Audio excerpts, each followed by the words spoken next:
Paris ஒலிம்பிக்கில் மல்யுத்த போட்டியில் நிர்ணயித்த அளவை விட உடல் எடை 100 கிராம் கூடியதன் காரணத்தினால் வினேஷ் போகத் தகுதி நீக்கம் செய்யப்பட்டுள்ளார். இதுகுறித்து தமிழ்நாடு அமைச்சர் மல்யுத்த சங்க பொதுச் செயலாளர் லோகநாதன் அளிக்கும் தகவல்களை இப்போது பார்க்கலாம். ஒலிம்பிக் கேம்ஸில் இன்றைய தினம் நாடே எதிர்பார்த்து கொண்டு இருந்துச்சு. மல்யுத்தத்தில் எப்படியும் நம்ம தங்கப்பதக்கம் வாங்கிடுவோம் அப்படின்னு எதிர்பார்த்து கொண்டு இருந்த நேரத்தில் இன்றைய தினம் எடை, அதாவது ஒரு 100 கிராம் அவங்க அதிகமாக இருக்கிறாங்கன்னு சொல்லி யுனைடெட் வேர்ல்ட் ரெஸ்லிங் இந்த ஒலிம்பிக் கமிட்டி இன்றைய தினம் தகுதி நீக்கம் செஞ்சுருக்காங்க. இது இந்திய நாட்டிற்கு ஒரு மிகப்பெரிய ஒரு ஏமாற்றத்தை கொடுக்குது. நம்ம ஏன்னா எதிர்பார்த்துருந்தோம் இன்றைய தினம் எப்படி தங்கம் கிடைச்சிரும்னு எதிர்பார்த்து கொண்டிருந்தோம். ஆனால் இன்னைக்கு வாய்ப்பு இல்லாமல் போச்சு.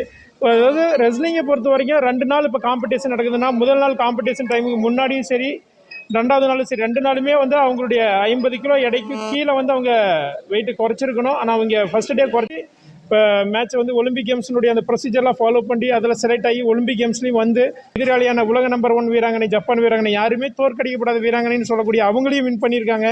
அடுத்ததான் அந்த உக்ரைனை சார்ந்தவங்க, கியூபாவை நாட்டை சார்ந்த வீராங்கனை எல்லாத்தையும் வின் பண்ணி செமிஃபைனல் வரைக்கும் வின் பண்ணி இன்னைக்கு இறுதிப் போட்டியில் அவங்க எப்படியும் தங்கப்பதக்கம் வாங்கிடுவாங்க அப்படின்ற எல்லாரும் எதிர்பார்த்துக்கிட்டு இருந்தோம். ஆனால் அவங்களுடைய வெயிட் ஒரு எஸ்டர்டே ஒரு 2 கிலோ அதிகமாச்சு.